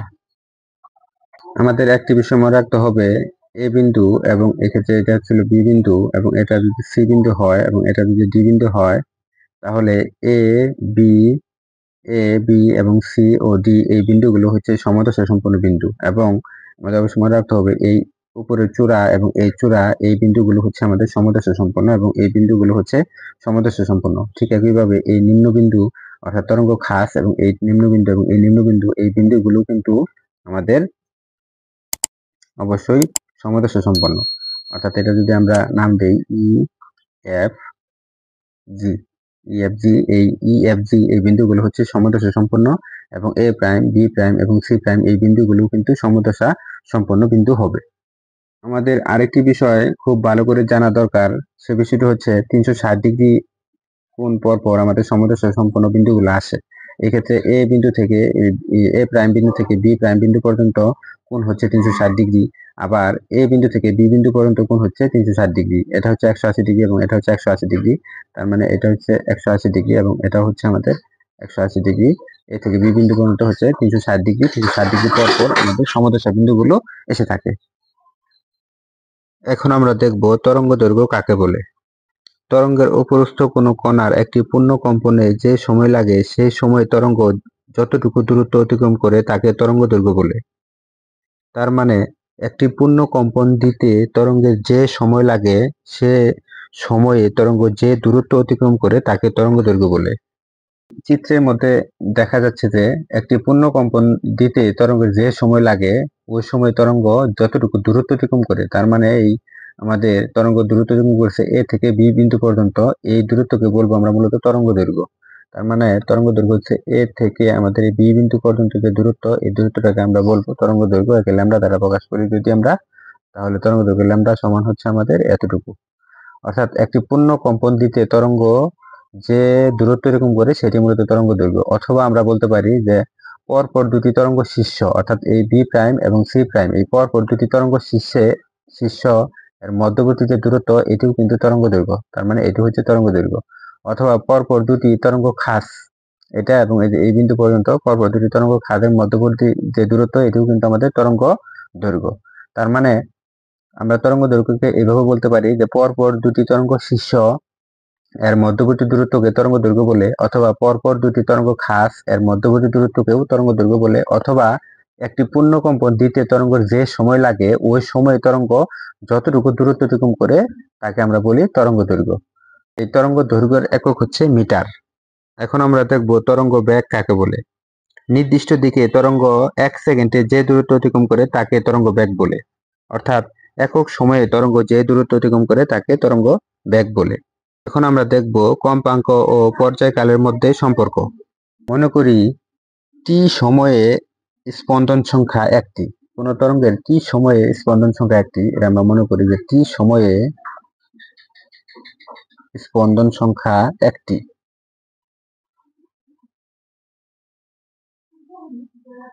স্পন্দন সংখ্যা একটি। টি সময়ে স্পন্দন সংখ্যা একটি, এটা যদি আমরা মনে করি যে একটি তরঙ্গের টি সময়ে স্পন্দন সংখ্যা একটি, তার মানে আমরা বলতে পারি যে একটি স্পন্দন দিতে তার যে সময় লাগে তাহলে সেটি হচ্ছে আমাদের টি। এই টি সময়ে স্পন্দন সংখ্যা যদি একটি হয়, তার মানে একটি পূর্ণ কম্পন সম্পন্ন করতে তার সময় লাগে একটি, তাহলে আমরা বলতে পারি একটি পূর্ণ কম্পন বা একটি স্পন্দনের সময় লাগে টি। এই জন্য আমরা লিখলাম যে টি সময়ে স্পন্দন সংখ্যা যদি একটি হয়, তাহলে একক সময়ে স্পন্দন সংখ্যা কম হবে। কম হওয়ার জন্য আমাদের হবে 1/t, 1/t, এত টি। এখন এই একক সময়ে তরঙ্গ যতগুলো পূর্ণ স্পন্দন সম্পন্ন করে তাকেই কিন্তু মূলত আমরা কম্পাঙ্ক বলি। তাহলে কম্পাঙ্কের সংজ্ঞা থেকে আমরা জানি যে একক সময়ে তরঙ্গ যতগুলি স্পন্দন বা কম্পন সম্পন্ন করে তাকে আমরা কম্পাঙ্ক বলি। তাহলে আমরা দেখতে পাচ্ছি যে একক সময়ে স্পন্দন সংখ্যা হচ্ছে 1/t। তাহলে কোন তরঙ্গ একক সময়ে যতগুলো কম্পন বা স্পন্দন সম্পন্ন করে তাকে কম্পাঙ্ক বলে। এই জন্য আমরা লিখতে পারবো কম্পাঙ্ক f সমান 1/t। অর্থাৎ একক সময়ে যতগুলি পূর্ণ কম্পন সম্পন্ন করে, আমরা দেখলাম যে টি সময় হচ্ছে একটি, তাহলে একক সময় হচ্ছে 1/t। একক সময়ে যতগুলো পূর্ণ স্পন্দন বা পূর্ণ কম্পন সম্পন্ন করে তাকে মূলত কম্পাঙ্ক বলে। তাহলে সুতরাং কম্পাঙ্ককে আমরা লিখতে পারবো f সমান 1/t। তাকে যদি আমরা লিখে নিই কম্পাঙ্ক f সমান 1/t, এবং এর একক হচ্ছে 1/s অথবা s ইনভার্স, একে বলা হয় হার্টজ। কম্পাঙ্কের হচ্ছে হার্টজ, এইচ সংক্ষেপে বলা হয় এইচ ব্যাট। এখন আমরা দেখব তরঙ্গ বেগ ও তরঙ্গ দৈর্ঘ্যের মধ্যে সম্পর্ক, অথবা ভি সমান এফ ল্যামডা এই সমীকরণটির প্রতিপাদন। ভি সমান এফ ল্যামডা এই সমীকরণটির প্রতিপাদন আমরা এই মুহূর্তে দেখব। এই প্রমাণটি দেখার আগে আমরা একটি চিত্র দিকে একটু খেয়াল করব। আমি যদি চিত্রটি এই পাশে একটু অঙ্কন করে নেই, দেখা যাচ্ছে যে এক্ষেত্রে একটি তরঙ্গ, এই তরঙ্গটির একটি পূর্ণকম্পন সম্পন্ন করতে যে সময় লাগে তাকে আমরা বলি পর্যায়কাল। এই জন্য পর্যায়কালকে আমি টি দ্বারা প্রকাশ করলাম। অর্থাৎ এই বিন্দু থেকে বি বিন্দু পর্যন্ত তরঙ্গটির আসতে সময় লাগে আমাদের টি। একটি পূর্ণ কম্পন সম্পন্ন করতে যে সময় লাগে তাকে বলি আমরা পর্যায়কাল। আবার একটি পূর্ণ কম্পন দেওয়ার সময় তরঙ্গ যে দূরত্ব অতিক্রম করে তাকে আমরা বলি সাধারণত তরঙ্গ দৈর্ঘ্য। অর্থাৎ এটা আমরা কিছুক্ষণ আগে আমরা পড়ে এসেছি যে এই এতটুকু পর্যন্ত দূরত্বকে আমরা বলবো তরঙ্গ দৈর্ঘ্য। সুতরাং আমরা বলতে পারি যে তরঙ্গ কি সময়ে যায় ল্যামডা দূরত্ব। এটা আমরা একটু লিখে নিব। তরঙ্গ কি সময়ে যায় ল্যামডা দূরত্ব, এটি আমরা একটু লিখে নিই। তরঙ্গ টি সময়ে যায় ল্যামডা দূরত্ব। সুতরাং তরঙ্গ একক সময়ে যায় ল্যামডা বাই টি দূরত্ব। কারণ একক সময়ে তরঙ্গ কম দূরত্ব যাবে, তাহলে ল্যামডা বাই টি দূরত্ব যাবে। আবার আমরা তরঙ্গ বেগের সংজ্ঞা থেকে জানি যে তরঙ্গ একক সময়ে যে দূরত্ব যায় তাকে তরঙ্গ বেগ বলে। এটা আমরা জানি যে তরঙ্গ একক সময়ে যে দূরত্ব যায় তাকে তরঙ্গ বেগ বলে। তরঙ্গ একক সময়ে যায় ল্যামডা বাই টি দূরত্ব। এই ল্যামডা বাই টি দূরত্ব হচ্ছে মূলত বেগ, কারণ সংজ্ঞা থেকে জানি আমরা তরঙ্গ একক সময়ে যে দূরত্ব যায় তাকে তরঙ্গ বেগ বলে। তাহলে তরঙ্গ বেগের সংজ্ঞা থেকেও আমরা লিখতে পারি। সুতরাং তরঙ্গ বেগ বি সমান আমরা লিখবো ল্যামডা বাই টি, কারণ তরঙ্গ একক সময়ে এই দূরত্বটুকু অতিক্রম করেছিল, এই জন্য তরঙ্গ বেগ বি সমান ল্যামডা বাই টি। এই ল্যামডা বাই টি কে আমরা এভাবে লিখতে পারি 1/t ইন্টু ল্যামডা, এভাবে লেখা যায়। তাহলে বেগ বি সমান 1/t ইন্টু ল্যামডা। আবার আমরা জানি 1/t সমান এফ, তাহলে এফ ল্যামডা, কারণ যেহেতু আমরা জানি এফ সমান হচ্ছে 1/t, কিছুক্ষণ আগে আমরা পড়ে এসেছি যে এফ সমান হচ্ছে আমাদের 1/t। তাহলে আমরা লিখতে পারি তরঙ্গ বেগ বি সমান এফ ল্যামডা। সুতরাং সম্পর্কটি প্রতিপাদিত হয়েছে। এক্ষেত্রে বি হচ্ছে তরঙ্গ বেগ, এফ হচ্ছে কম্পাঙ্ক এবং ল্যামডা হচ্ছে তরঙ্গ দৈর্ঘ্য। আমরা এই সূত্রের সাহায্যে অনেক অঙ্ক করব এবং অনেক উদ্দীপক সমাধান করব। তবে আমাদের এই সূত্রের মধ্যে একটি বিষয় খুব ভালো করে খেয়াল রাখতে হবে। এক্ষেত্রে বলা হচ্ছে যে শব্দের কম্পাঙ্ক আমাদের মনে রাখতে হবে। শব্দের কম্পাঙ্ক একটি উচ্চের কম্পাঙ্কই হচ্ছে শব্দের কম্পাঙ্ক, অর্থাৎ যে জায়গা থেকে শব্দটি তৈরি হচ্ছে সেটির কম্পাঙ্কই হচ্ছে আমাদের এই শব্দের কম্পাঙ্ক। তার শব্দের নির্দিষ্ট কোনো কম্পাঙ্ক নেই। তার মানে আমাদের বুঝতে হবে যে উচ্চ এর কম্পাঙ্ক শব্দের কম্পাঙ্ক। আমরা যদি একটা এই হারমোনিয়ামের যে এক একটা বাটন থাকে, প্রতিটি এই বাটনের মধ্যে আমরা চাপ দেওয়ার ফলে বিভিন্ন ধরনের কম্পাঙ্কের শব্দ সৃষ্টি হয়, তাহলে এক একটা কম্পাঙ্কের শব্দ হচ্ছে এক এক রকম। সুতরাং আমরা বলবো যে কম্পাঙ্ক হচ্ছে মূলত উচ্ছের যে জায়গা থেকে শব্দ উৎপন্ন হচ্ছে সেটির কম্পাঙ্কই হচ্ছে শব্দের কম্পাঙ্ক। এবং এই কোনো মাধ্যম দিয়ে যদি শব্দ যায় তাহলে শব্দের বেগ মাধ্যম ভেদে পরিবর্তিত হতে পারে, অর্থাৎ বেগ বাড়তে পারে কমতে পারে, কিন্তু কম্পাঙ্কের কোনো বৃদ্ধি হবে না বা হ্রাস হবে না, কারণ উচ্চের কম্পাঙ্কই হচ্ছে শব্দের কম্পাঙ্ক। সুতরাং বিভিন্ন মাধ্যমে শব্দের বেগ বিভিন্ন কিন্তু কম্পাঙ্ক একই থাকবে, এই বিষয়টি খুব ভালো করে মনে রাখতে হবে। কম্পাঙ্কর ফলে বস্তুর বেগ বৃদ্ধি পায় না, শব্দের বা অন্য কোনো তরঙ্গের বেগ বৃদ্ধি পায় না, বা কম্পাঙ্কের কারণে কোনো তরঙ্গের বেগ হ্রাসও পায় না, অর্থাৎ বেগের মান সবসময় নির্ভর করবে তরঙ্গ দৈর্ঘ্যের উপর, কম্পাঙ্কের উপর নয়। এই বিষয়টি আমাদের ভালো করে মনে রাখতে হবে, কারণ কম্পাঙ্ক হচ্ছে, আমি বারবার মনে করে দিচ্ছি যে কম্পাঙ্ক হচ্ছে কোনো উৎসের কম্পাঙ্ক, অর্থাৎ যে জায়গা থেকে শব্দ সৃষ্টি হচ্ছে সেটার কম্পাঙ্কই হচ্ছে এই শব্দের কম্পাঙ্ক। সুতরাং কম্পাঙ্কের উপর এই তরঙ্গের বেগ নির্ভর করে না, তরঙ্গের বেগ নির্ভর করে এই ল্যামডার উপর। এজন্য শব্দের বেগ যত বেশি হবে তরঙ্গ দৈর্ঘ্য তত বেশি হবে, এবং বেগ যত কম হবে তরঙ্গ দৈর্ঘ্য তত কম হবে। কম্পাঙ্কের উপর বেগের কোনো নির্ভরশীলতা নেই, কম্পাঙ্ক শুধুমাত্র ডিপেন্ড করবে উৎসের উপর। উৎস যদি ভিন্ন ভিন্ন হয় তাহলে কম্পাঙ্ক ভিন্ন ভিন্ন হবে। তার মানে আমরা সুতরাং এখান থেকে আমরা বলতে পারবো যে বিভিন্ন মাধ্যমে শব্দের বেগ বিভিন্ন, কিন্তু শব্দের কম্পাঙ্ক কিন্তু একই থাকবে, অর্থাৎ একই শব্দ বিভিন্ন মাধ্যমে যাবে কিন্তু বেগ বিভিন্ন রকম হবে, কিন্তু তার কম্পাঙ্ক কিন্তু সেমই থাকবে, কম্পাঙ্কের কোনো পরিবর্তন নেই। কম্পাঙ্ক একমাত্র নির্ভর করবে উৎসের কম্পনের উপর, অর্থাৎ উৎসের যে কম্পাঙ্ক আছে সেটির উপরই ওই শব্দের কম্পাঙ্ক নির্ভর করবে। এই বিষয়টি আমাদের খুব ভালো করে মনে রাখতে হবে। শব্দ এক প্রকার শক্তি যা কোনো কিছু শ্রবণের অনুভূতি জন্মায়। যে সমস্ত শব্দ আমাদের শুনতে ভালো লাগে তাদেরকে সুশ্রাব্য শব্দ বলে, এবং যে সমস্ত শব্দ আমাদের কাছে বিরক্তিকর তাদেরকে সুর বর্জিত শব্দ বলে। এখন আমরা দেখব শব্দের উৎপত্তি। শব্দের উৎস লক্ষ্য করলে দেখা যাবে বস্তুর কম্পনের ফলেই শব্দের উৎপত্তি হয়, আবার কম্পন থেমে গেলে শব্দও থেমে যায়। আমাদের দৈনন্দিন জীবনের অভিজ্ঞতা থেকে আমরা এই সম্পর্কে ধারণা করতে পারি। হাত থেকে কোনো ধাতব পাত্র মেঝেতে পড়ে গেলে শব্দের সৃষ্টি হয়, সাথে সাথে যদি পাত্রটিকে হাত দিয়ে চেপে ধরা হয় তাহলে পাত্রটির কম্পন এবং শব্দ দুই থেমে যায়। এ থেকে আমরা বলতে পারি বস্তুর কম্পন থেকেই শব্দের উদ্ভব হয়। কোনো বস্তু যখন কম্পিত হয় তখন সেই কম্পন বাতাসকেও আন্দোলিত করে এবং বাতাসের এই আন্দোলন তরঙ্গকারে আমাদের কানে এসে পৌঁছে এবং কানের পর্দাকেও একইভাবে স্পন্দিত করে, ফলে আমাদের কানে শব্দের অনুভূতি সৃষ্টি হয়। সুতরাং বলা যায় বস্তুর কম্পন থেকেই শব্দের উৎপত্তি হয়। যে বস্তুর কম্পনে শব্দের উৎপত্তি হয় তাকে শব্দের উৎস বা সনক বলে। এখন আমরা দেখব শব্দ তরঙ্গের বৈশিষ্ট্য। কোনো বস্তুর কম্পনের ফলে শব্দ তরঙ্গ সৃষ্টি হয় এবং সঞ্চালনের জন্য স্থিতিস্থাপক জড় মাধ্যমের প্রয়োজন হয়, তাই শব্দকে একটি যান্ত্রিক তরঙ্গ বলা হয়। এই তরঙ্গের প্রবাহের দিক এবং কম্পনের দিক একই বলে এটি একটি অনুদৈর্ঘ্য তরঙ্গ। শব্দ তরঙ্গের বেগ মাধ্যমের প্রকৃতির উপর নির্ভরশীল। বায়বীয় মাধ্যমে এর বেগ কম, তরলে তার চেয়ে বেশি এবং কঠিন পদার্থে আরো বেশি। শব্দের তীব্রতা তরঙ্গের বিস্তারের বর্গের সমানুপাতিক এবং তরঙ্গের বিস্তার বেশি হলে শব্দের তীব্রতা বেশি হবে। শব্দ তরঙ্গের প্রতিফলন, প্রতিসরণ ও পরিপাতন সম্ভব। শব্দের বেগ মাধ্যমের তাপমাত্রা ও আর্দ্রতার উপর নির্ভরশীল। সুতরাং এ থেকে বোঝা যাচ্ছে যে আমরা শব্দের তীব্রতাকে যদি আমরা আই দ্বারা প্রকাশ করি, এই শব্দের তীব্রতা হচ্ছে শব্দের বিস্তারের বর্গের সমানুপাতিক। অর্থাৎ বিস্তার যদি এ হয়, তীব্রতা হচ্ছে শব্দের বিস্তারের বর্গের সমানুপাতিক।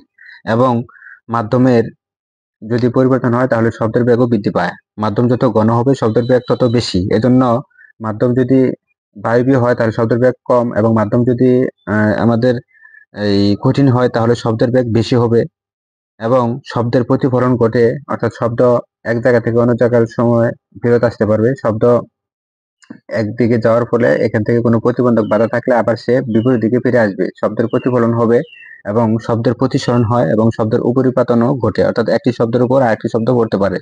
শব্দের বেগ তাপমাত্রার উপর নির্ভরশীল। শব্দের বেগ তাপমাত্রার উপর নির্ভরশীল। যদি আমরা জানি যে শব্দের বেগ তার তাপমাত্রার বর্গমূলের সমানুপাতিক, অর্থাৎ তাপমাত্রার বর্গমূলের সমানুপাতিক। তাপমাত্রা যদি বৃদ্ধি পায় তাহলে শব্দের বেগ বৃদ্ধি পায়। এই জন্য সাধারণত আমরা দেখে থাকি যে শীতকাল অপেক্ষা এই গরমের দিন বা গ্রীষ্মকালে শব্দের বেগ বেশি থাকে, কারণ তখন তাপমাত্রাটা বেশি থাকে।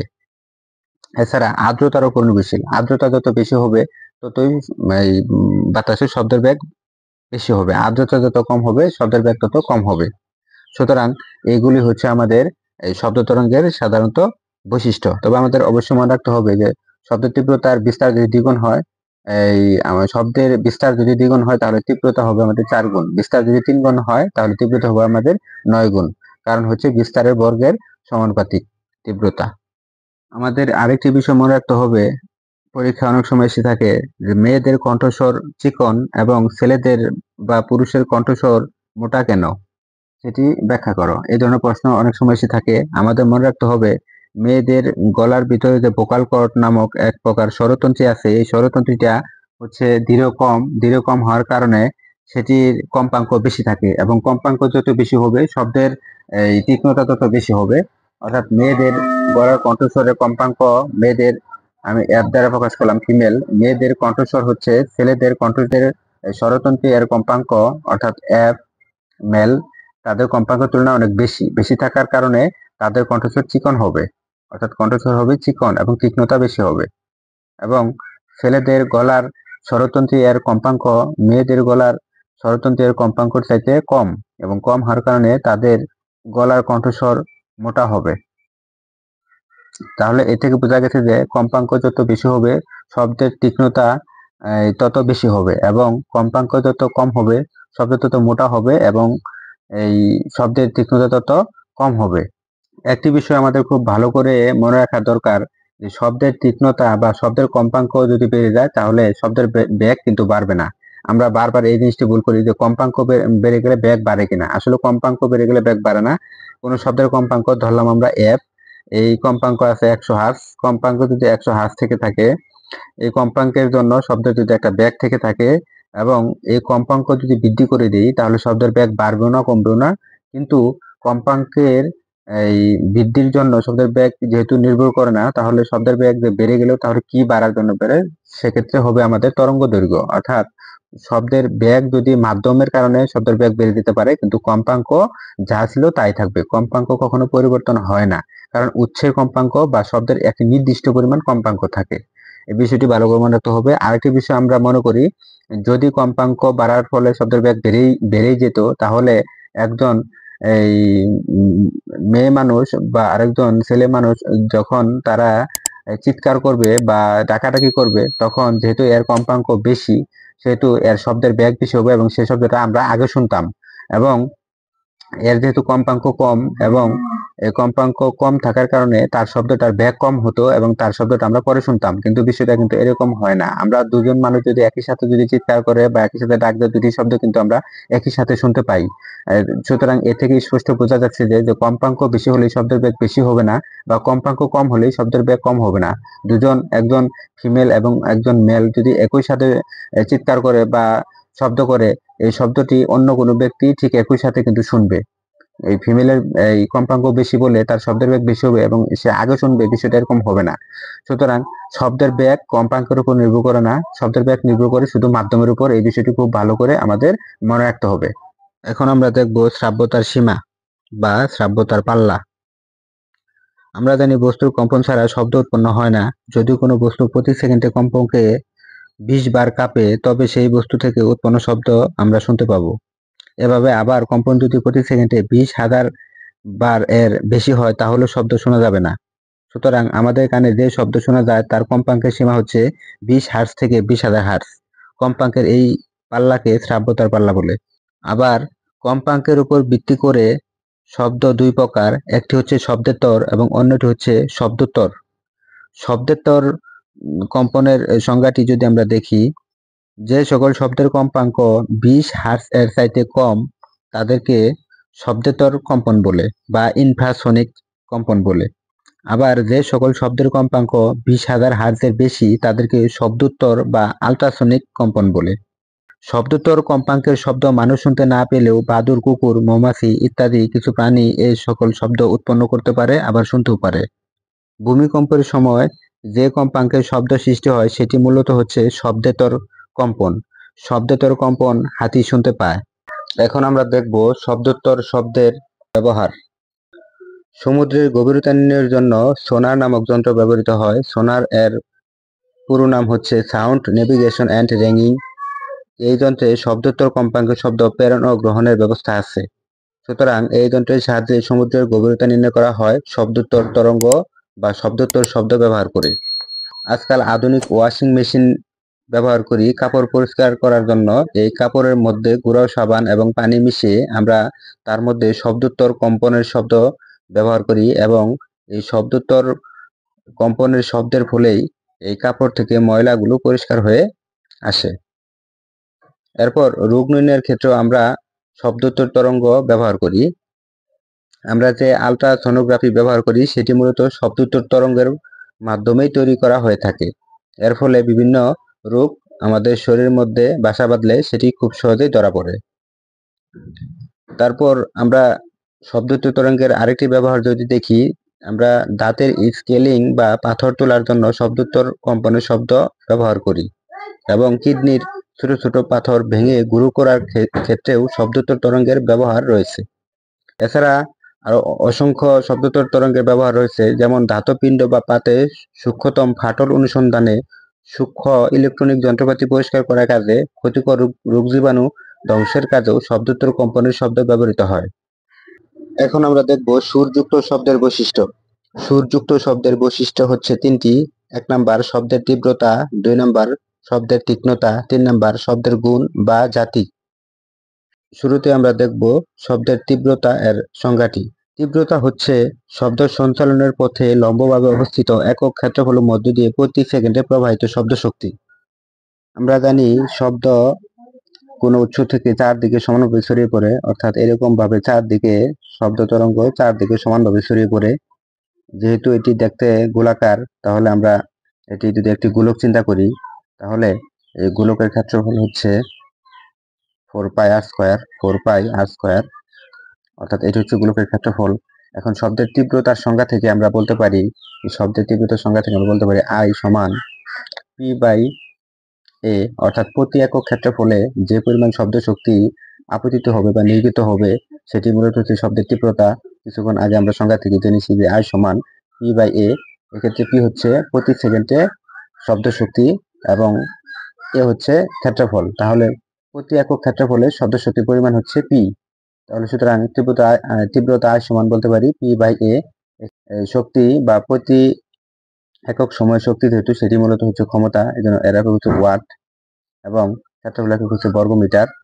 এবং এটাকে যদি আমরা সরল করি তাহলে হবে এম, অর্থাৎ এটি হচ্ছে মূলত তীব্রতার একক।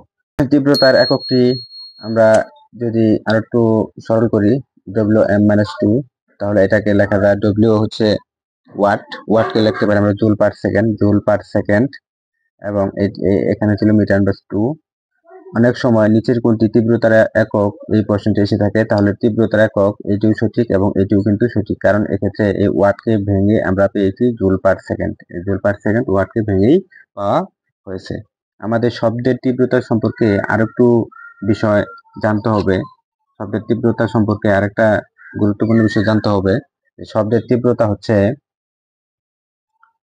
তীব্রতা যদি আমরা আই দ্বারা প্রকাশ করি, এটি হচ্ছে শব্দের বিস্তারের বর্গের সমানুপাতিক, এবং শব্দের তীব্রতা উৎসের আকারের সমানুপাতিক। উৎসের আকার আমরা বলতে পারি উৎসের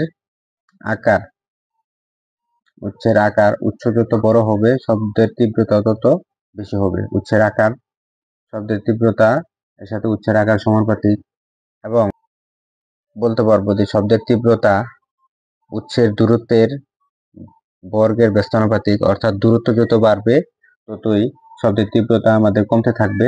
দূরে থেকে কোনো শব্দ করলে সেই শব্দের তীব্রতা আমাদের কাছে কম মনে হবে, এজন্য দূরত্বের বর্গের ব্যস্তানুপাতিক। এবং শব্দের তীব্রতা হচ্ছে ঘনত্বের সমানুপাতিক, অর্থাৎ ঘনত্ব যত বাড়বে শব্দের তীব্রতা তত বাড়বে। মাধ্যমের গতি থাকলে তীব্রতা বেড়ে যাবে। আমাদের আরেকটি বিষয় মনে রাখতে হবে যে মাধ্যমের যদি গতি থাকে তাহলে শব্দের তীব্রতা বৃদ্ধি পাবে। যেমন একটি ট্রেন যদি সামনের দিকে অগ্রসর হয়, একটি ট্রেন যখন সামনের দিকে অগ্রসর হবে তখন এই ট্রেনের শব্দ, যেহেতু এই উৎসের গতি আছে, এজন্য শব্দের তীব্রতাও আমাদের কাছে বৃদ্ধি পাবে। এই বিষয়টা আমাদের মনে রাখতে হবে। আরেকটি বিষয় হচ্ছে শব্দের তীব্রতার একক আমরা কিছুক্ষণ আগে দেখেছি যে শব্দের তীব্রতার একক হচ্ছে ওয়াট পার বর্গমিটার অথবা জুল পার সেকেন্ড মিটার/2। এখন যদি বলা হয় যে শব্দের তীব্রতা লেভেল এর একক কি, শব্দের তীব্রতা লেভেল যদি বলে তখন তার একক হবে ডেসিবেল। এটা মনে রাখতে হবে। শব্দের তীব্রতা লেভেল যদি বলে তখন তার একক হবে ডেসিবেল। আর শুধু শব্দের তীব্রতা যদি বলে তখন তার একক হবে ডব্লিউ মিটার/2 অথবা জুল পার সেকেন্ড মিটার/2। এটি হচ্ছে শব্দের তীব্রতা, এবং শব্দের তীব্রতা লেভেল যদি বলে তাহলে হবে আমাদের ডেসিবেল। সুরযুক্ত শব্দের দ্বিতীয় নম্বর বৈশিষ্ট্যটি হচ্ছে শব্দের তীক্ষ্ণতা। শব্দের যে বৈশিষ্ট্য দিয়ে একই প্রাবল্যের খাদের সুর ও চড়া সুরের মধ্যে পার্থক্য বোঝা যায় তাকে তীক্ষ্ণতা বা পিচ বলে। তীক্ষ্ণতা উচ্চের কম্পাঙ্কের উপর নির্ভর করে। কম্পাঙ্ক যত বেশি হয় সুর তত চড়া হয় এবং তীক্ষ্ণতা বা পিচ তত বেশি হয়। তার মানে কণ্ঠ যত চিকন হবে তার কম্পাঙ্ক তত বেশি এবং সুর তত চড়া হবে, অর্থাৎ তীক্ষ্ণতা তত চড়া হবে, এবং কণ্ঠস্বর যত মোটা হবে কম্পাঙ্ক তত কম হবে এবং তীক্ষ্ণতা তত কম হবে। এরপর সুরযুক্ত শব্দের এই তৃতীয় নম্বর বৈশিষ্ট্যটি হচ্ছে গুণ বা জাতি। শব্দের যে বৈশিষ্ট্যের কারণে আমরা শব্দকে চিনতে পারি যে শব্দটি কোন উৎস থেকে আসছে তাকেই মূলত শব্দের গুণ বা জাতি বলে। অর্থাৎ শব্দের যে বৈশিষ্ট্যের জন্য শব্দকে চিনতে পারা যায় সেটি হচ্ছে শব্দের গুণ বা জাতি। যেমন হারমোনিয়াম থেকে যখন শব্দ আসে তখন আমরা বুঝতে পারি, হারমোনিয়ামকে না দেখেই বুঝতে পারি যে এটি হারমোনিয়ামের শব্দ। গিটার থেকে যখন শব্দ আসে তখন গিটারকে আমরা না দেখেই বলতে পারি এটি গিটারের শব্দ। এবং যখন ঢোল থেকে কোনো শব্দ আসে তখন এই ঢোলকে আমরা না দেখেই বুঝতে পারি যে এটি একটি ঢোলের শব্দ। সুতরাং শব্দের যে বৈশিষ্ট্যের জন্য আমরা শব্দকে চিনতে পারি সেটি হচ্ছে মূলত শব্দের গুণ বা জাতি। এখন আমরা দেখব প্রতিধ্বনি। শব্দের প্রতিফলনকে প্রতিধ্বনি বলে, অথবা প্রতিধ্বনির সংজ্ঞাটি এভাবেও দেওয়া যায়, প্রতিফলনের জন্য ধ্বনির পুনরাবৃত্তিকে প্রতিধ্বনি বলে। নদীর পাড়ে দাঁড়িয়ে শব্দ করলে কিছুক্ষণ পর সেই শব্দের পুনরাবৃত্তি শোনার অভিজ্ঞতা আমাদের সকলেরই আছে। পাহাড় বা দালানির সাথে জোরে শব্দ করলে অনুরূপ ঘটনা ঘটে। বড় খালি ঘরের এক প্রান্তে ধ্বনি করলে কিছুক্ষণ পর সেই শব্দ শোনা যায়। এসব ঘটনা শব্দের প্রতিফলনের জন্য ঘটে থাকে। মূল কথা, কোনো শব্দ মূল শব্দ থেকে আলাদা হয়ে মূল শব্দের পুনরাবৃত্তি ঘটালে তাকে শব্দের প্রতিধ্বনি বলে। শব্দের প্রতিফলনের সূত্রটি যদি আমরা দেখি, সূত্রটি হচ্ছে এরকম। এটি একটি প্রতিফলক বা বাধা। এখানে একটি শব্দ তৈরি করা হয়েছে। এই শব্দটি আগে এতটুকু দূরত্ব যাবে, অর্থাৎ এই দূরত্ব হচ্ছে ডি, এবং শব্দটি পুনরায় আবার এই ডি দূরত্ব বরাবরই সে এখানে ফেরত আসবে। তাহলে আমরা বলতে পারি এক্ষেত্রে মোট প্রতিধ্বনি শুনতে গেলে মোট দূরত্ব হয়েছে ডি প্লাস ডি, অর্থাৎ এক্ষেত্রে একবার যাওয়ার জন্য ডি এবং আসার জন্য ডি, তার মানে আমরা বলতে পারি ডি প্লাস ডি। এটি হচ্ছে আমাদের মোট দূরত্ব। তাহলে আমরা মোট দূরত্ব এস সমান লিখতে পারি 2d। মোট দূরত্ব এস সমান লিখলাম আমরা 2d দূরত্ব। যেহেতু শব্দের বেগ সমবেগ, শব্দের বেগ সমবেগের জন্য আমরা সূত্র লিখতে পারি এস সমান ভিটি। এস সমান হচ্ছে ভিটি, শব্দের বেগটা ছিল আমার ভি এবং এই সময়টা ছিল টি। তাহলে এস এর মান আমরা যদি বসিয়ে দিই তাহলে আমরা লিখতে পারবো 2d সমান ভিটি। অর্থাৎ প্রতিদিনই শোনার জন্য আমরা মূলত এই সূত্রটি ব্যবহার করব যে 2d সমান ভিটি। এখন আমরা যদি শব্দের বেগ এই ভি এর মান যদি এরকম হয়ে থাকে যে 330 মিটার পার সেকেন্ড, যদি এরকম হয়ে থাকে শব্দের বেগ ভি সমান 330 মিটার পার সেকেন্ড বা 332 যদি আমরা ধরি যে 332 মিটার পার সেকেন্ড যদি হয়ে থাকে শব্দের বেগ, তখন আমরা এখানে এক্ষেত্রে ডি এর মান যদি নির্ণয় করি তাহলে আমরা লিখতে পারবো যে ডি সমান বিটি বাই 2। এই ভি এর মান বসাবো আমরা, ভি এর মান বসাবো 332 ইন্টু 0.1 ভাগ হচ্ছে 2। তার মানে 0.1 এটি হচ্ছে প্রতিদিনই শুনতে মিনিমাম সময় লাগবে আমাদের 0.1 এর চাইতে 0.1 এর চাইতে যদি শব্দটি আগে চলে আসে তাহলে তখন আমরা প্রতিদিনই শুনবো না, এটি আমাদের মনে রাখতে হবে। তার মানে প্রতিদিনই শুনতে গেলে অবশ্যই 0.1 সেকেন্ড পর শব্দটি আসতে হবে। 0.1 সেকেন্ডের আগে যদি শব্দটি আসে, মানে 0.1 সেকেন্ডের চাইতে কম যদি কোনো সময় নেয়, তখন আমরা প্রতিদিনই শুনবো না। তাহলে প্রতিদিনই শুনতে গেলে মিনিমাম সময় লাগবে 0.1 সেকেন্ড, কারণ আমাদের মস্তিষ্কের মধ্যে মূল শব্দটি 0.1 সেকেন্ড পর্যন্ত স্থায়ী থাকে। আমরা যদি এখান থেকে একটি শব্দ করি, এই শব্দ বা এই চিৎকারের শব্দটি আমাদের মস্তিষ্কের মধ্যে 0.1 সেকেন্ড পর্যন্ত জমা থাকবে। এই জন্য মূল শব্দ থেকে এই শব্দটি 0.1 সেকেন্ড পরে আসলে আমরা শুনতে পারবো। এই জন্য প্রতিদিনই শুনতে গেলে মিনিমাম দূরত্ব সময়ের পার্থক্য লাগবে 0.1 সেকেন্ড। তাহলে এটাকে যদি আমরা গুণ ভাগ দিই তাহলে এটার উত্তর হবে আমাদের 16.6 মিটার। তার মানে এক্ষেত্রে ডি এর মান হবে 16.6 মিটার। তাহলে যদি কোনোদিন শব্দের বেগ 332 মিটার পার সেকেন্ড থাকে, তখন আমাদের প্রতিদিনই শুনতে গেলে মিনিমাম দূরত্ব লাগবে 16.6 মিটার। অর্থাৎ 16.6 মিটার চাইতে যদি কম দূরত্ব হয় তখন আমরা প্রতিদিনই শুনবো না, কারণ 16.6 মিটার চাইতে কম দূরত্ব হলে শব্দটি এদিকে গিয়ে এবং এদিকে আসতে সময় নিবে তার চাইতে কম, 0.1 এর চাইতে কম সময় যখন নিবে তখন কিন্তু আমরা প্রতিদিনই শুনবো না। এখন যদি বলা হয় যে শব্দের বেগ 340, শব্দের বেগ যদি 340 হয় তখন শব্দটা তাড়াতাড়ি যাবে এবং তাড়াতাড়ি আসবে, যেহেতু বেগ বেশি তখন কিন্তু সময়টা কম লাগবে, তখন কিন্তু প্রতিদিন আমরা শুনবো না। এই জন্য তখন আমাদের দূরত্বটাকে বৃদ্ধি করে দিতে হবে, কারণ দূরত্বটাকে যদি আমরা দূরত্বটাকে বৃদ্ধি করলে তখন শব্দের বেগ যেহেতু বেশি তাহলে শব্দটা যাবে এবং আসবে, এবং দূরত্বটুকু আমরা যদি বৃদ্ধি করে দেই তাহলে সেক্ষেত্রে দূরত্ব কিন্তু বেশি হবে। অর্থাৎ আমরা যদি দেখি যে এইখানে শব্দ করা হলো যে আমরা জানি না যে এই দূরত্বটা কত, দূরত্বটা ধরলাম আমরা ডি, তাহলে ডি গেল এবং ডিটা চলে আসলো, তাহলে মোট দূরত্ব হচ্ছে 2d, তাহলে সূত্র হচ্ছে 2d সমান ভিটি। অর্থাৎ এই সূত্রটি আমরা যদি ব্যবহার করি যে 2d সমান ভিটি, আমরা যদি একটু এদিকে দেখি যে 2d সমান ভিটি যদি ব্যবহার করি এবং d সমান ভিটি বাই 2, শব্দের বেগ বি সমান আমরা ধরলাম 340, যদি আমরা 340 এবং প্রতিদিনই শুনতে গেলে মিনিমাম সময় লাগে 0.1, তাহলে 340 আর মিনিমাম সময় লাগে আমাদের 0.1 ভাগ হচ্ছে ক্ষেত্রে 2, যদি এটাকে আমরা গুণ ভাগ করি তাহলে হবে আমাদের 17 মিটার। সুতরাং দেখা যাচ্ছে যে শব্দের বেগ যদি বৃদ্ধি পায় তাহলে প্রতিদিনই শুনতে গেলে আমাদের দূরত্বটুকু বৃদ্ধি করতে হবে, কারণ প্রতিদিনই শুনতে মিনিমাম সময় লাগে 0.1 সেকেন্ড। সুতরাং আমরা প্রতিদিনের যে অঙ্কগুলো করব, কোন সূত্র দিয়ে করব, প্রতিদিনের ক্ষেত্রে আমরা এই সূত্র দ্বারা এই অঙ্কগুলো করব যে 2d সমান ভিটি, এরকম ভাবে প্রতিদিনের অঙ্কগুলো আমরা এই সূত্রে সাহায্য করব। এছাড়া অনেক সময় কুয়ার গভীরতা নির্ণয় করতে বলে যে 2h সমান ভিটি, এই সূত্রের সাহায্যে কুয়ার গভীরতা নির্ণয় করব। এখন আমরা দেখব বাদুড় কিভাবে পথ চলে। বাদুড় তার পাখার সাহায্যে শব্দোত্তর তরঙ্গ সৃষ্টি করে এবং শব্দোত্তর তরঙ্গ সৃষ্টির ফলে এই শব্দ কোথাও সামনে কোনো প্রতিবন্ধক বা বাধা যদি থাকে, সে প্রতিবন্ধক বা বাধা থেকে এই শব্দটি ফেরত আসে এবং ফেরত আসার ফলে সে কতটুকু শব্দ ফেরত আসলো তা থেকে একটা অনুমান করে সে ক্যালকুলেশন করে সে বুঝতে পারে যে তার সামনে কি পরিমাণ বাধা রয়েছে বা কি পরিমাণ প্রতিবন্ধকতা রয়েছে, সেটি কোনো বড় কোনো গাছ নাকি ছোট কোনো গাছপালা হবে, নাকি কোনো কারেন্টের ক্ষতি হবে, সে প্রতিফলিত শব্দ থেকেই বুঝতে পারে। প্রতিফলিত শব্দ থেকে বোঝার পর সে নিরাপদ স্থানে যাওয়ার জন্য সে বারবার তার দিক পরিবর্তন করে সে পথ চলে। এখন আমরা দেখব শব্দের বেগের উপর তাপমাত্রার প্রভাব। শব্দের বেগের উপর তাপমাত্রার প্রভাব রয়েছে। পরিবেশের তাপমাত্রা যদি বৃদ্ধি পায় তাহলে শব্দের বেগও বৃদ্ধি পায়। আমাদের মনে রাখতে হবে প্রতি ডিগ্রি সেলসিয়াস তাপমাত্রা বৃদ্ধি পাওয়ার জন্য শব্দের বেগ বৃদ্ধি পায় 0.6 মিটার পার সেকেন্ড। আরেকটি বিষয় মনে রাখতে হবে, তাপমাত্রা যদি স্থির থাকে তাহলে বাতাসের চাপের জন্য শব্দের বেগের কোনো পরিবর্তন হবে না। সুতরাং শব্দের বেগের উপর চাপের কোনো প্রভাব নেই যদি তাপমাত্রা স্থির থাকে। এরপর বায়ু যদি আর্দ্র বা জলীয় বাষ্প মিশ্রিত থাকে তাহলে শব্দের বেগ বেড়ে যাবে। সুতরাং আর্দ্রতা বাড়লেও শব্দের বেগ বাড়ে, এই বিষয়টি মনে রাখতে হবে। এখন আমরা দেখব শব্দ দূষণ। পারস্পরিক যোগাযোগ ও ভাব আদান প্রদানের জন্য শব্দ প্রয়োজন, কিন্তু অপ্রয়োজনীয় শব্দ ও কোলাহল অসহ্য লাগে। বিভিন্ন উৎস থেকে উৎপন্ন জোরালো এবং অপ্রয়োজনীয় শব্দ যখন মানুষের সহনশীলতার মাত্রা ছাড়িয়ে বিরক্তি ঘটায় এবং স্বাস্থ্যের ক্ষতি সাধন করে তখন তাকে শব্দ দূষণ বলে।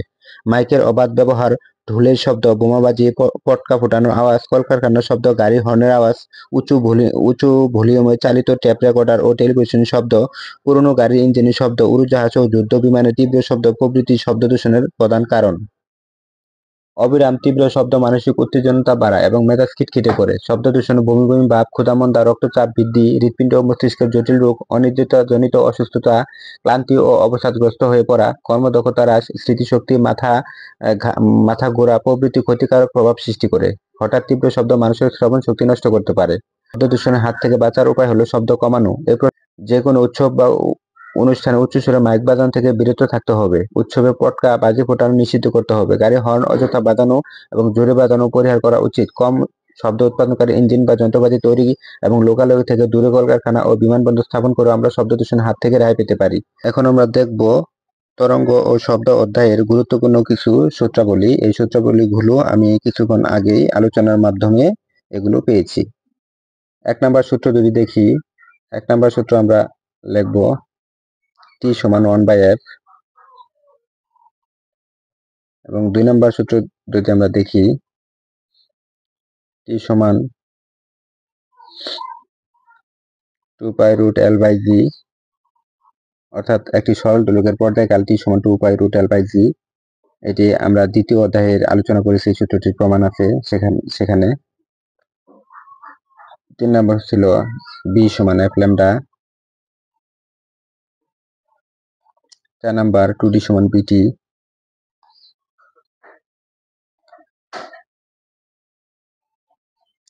5 নাম্বার যদি দেখি তাহলে সেটা হচ্ছে 2h সমান BT।